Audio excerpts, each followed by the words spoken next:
আসসালামু আলাইকুম সবাইকে ওয়েলকাম জানাচ্ছি রেসিপি বাই আমার কিচেনে আরও নতুন একটি রেসিপি দেখার জন্য।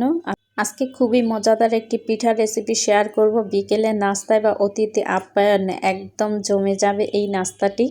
আর বানানো খুবই সহজ আর ঝটপট বানিয়ে নেওয়া যায় কিন্তু এই পিঠা। আর দেখতেও পিঠাগুলো কতটা লোভনীয় লাগছে দেখে।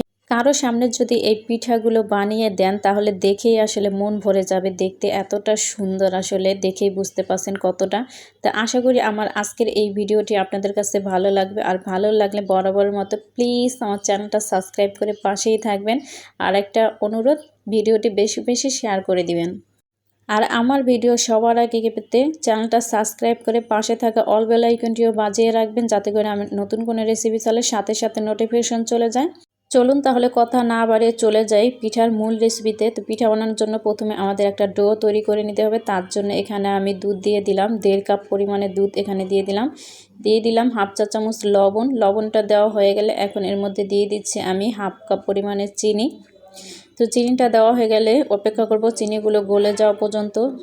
তো এখানে দিয়ে দিচ্ছি আমি সুগন্ধের জন্য 2টা এলাচ আর 2টা দারচিনি। একটু নেড়েচেড়ে সব কিছু একসঙ্গে মিশিয়ে নিচ্ছি।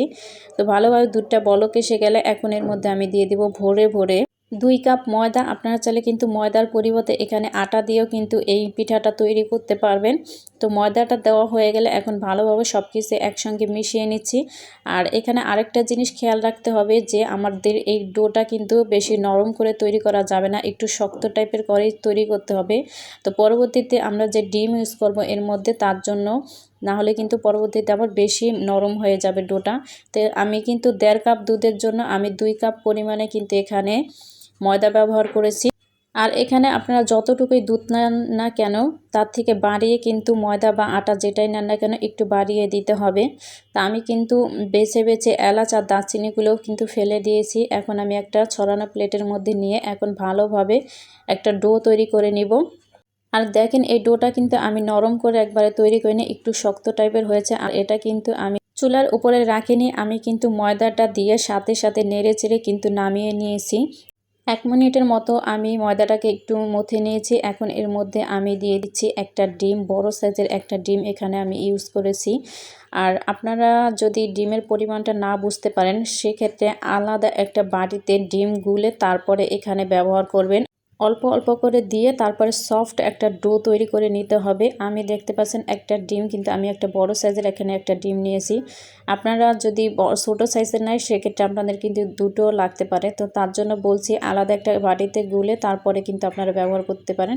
তো এখানে কিছুক্ষণ মথে নেওয়ার পরে দেখেন হাতের একটু লেগে আসছিলো, তার জন্য আমি 2 টেবিল চামচ তেল দিয়ে দিয়েছি। এখন কিন্তু আমাদের ডোটা রেডি। আমি একটু নরম করেই নিয়েছি, একদম সফট করে। তো দেখেন আমি পিঠাগুলো বানানোর জন্য এখানে 2টা সাজ নিয়ে নিয়েছি। এই সাজের করে আজকে আমি এই পিঠাগুলো বানাবো। তো হাতে কিছুটা ডো নিয়ে তো গোল করে নিচ্ছি আমি। তো গোল করা নেওয়া হয়ে গেলে এখন আমি এই ডোটাকে এরকম সাজের উপরে দিয়ে আরেকটা সাজ দিয়ে এইভাবে উপর থেকে একটু চাপ দিব। আর চাপ দেওয়ার সাথে সাথেই দেখবেন খুব সুন্দর কিন্তু একটা পিঠা তৈরি হয়ে যাবে। সাইড দিয়ে যে বাড়তি অংশটা আছে সেটা আমি ফেলে দিচ্ছি। আর পিঠাগুলোকে আমি তুলে নিচ্ছি। দেখেন কত সুন্দরভাবে পিঠা একটা তৈরি হয়ে গেল। আর অবশ্যই ছাঁচে কিন্তু তেল মেখে নিতে হবে। আমি তেল ব্রাশ করে নিয়েছিলাম ছাঁচের উপরে, তাহলে কিন্তু ছাঁচে আর পিঠাগুলো লেগে যাবে না। দেখেন আমি আরেকটা পিঠা তৈরি করে দেখাচ্ছি আপনাদেরকে। এভাবে চাপ দিয়ে মিশিয়ে তারপরে বাকি যে সাইডের অংশটা থাকে সেটা আমি ফেলে দিয়ে তারপর পিঠাটা উঠিয়ে নিব, তাহলেই কিন্তু আমাদের পিঠাগুলো তৈরি হয়ে যাবে। তো এই প্রসেসে কিন্তু আমি সবগুলো পিঠা বানিয়ে নেব। দেখেন মাশাআল্লাহ করে কত সুন্দর লাগছে।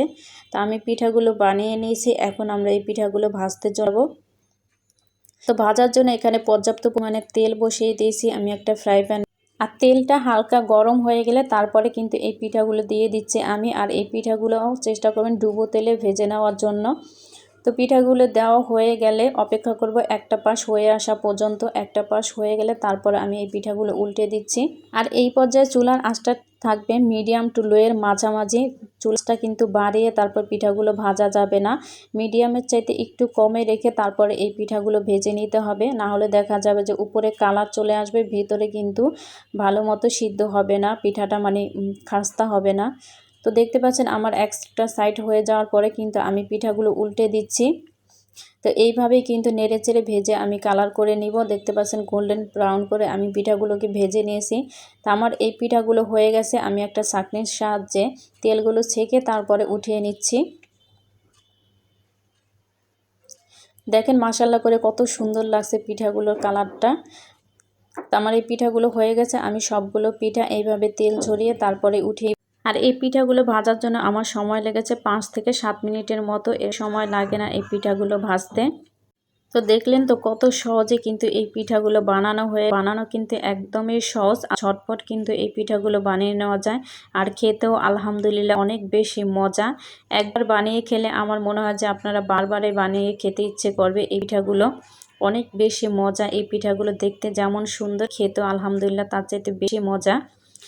তো একটা ভেঙে দেখাচ্ছি ভেতরটা কিরকম হচ্ছে, দেখুন কতটা সফট হয়েছে এই পিঠাগুলো। আপনারা কিন্তু এক প্রসেসে আরো বেশি করে পারেন, সেক্ষেত্রে দুধ, ডিম সবকিছু একটু বাড়িয়ে দিলেই কিন্তু হবে। আরেকটা কথা, যেটা আমি ডোটা তৈরি করার সময় একটা ডিম দিয়েছিলাম, আর একটা ডিমের অর্ধেকটা আমার লেগেছে। ডিমের সাইজের উপরে ডিপেন্ড করে কিন্তু ডিম লাগতে পারে, তার জন্য আলাদা গুলে তারপরে আপনারা ইউজ করবেন, অল্প করে দিবেন আর সফট একটা ডো তৈরি নেবেন।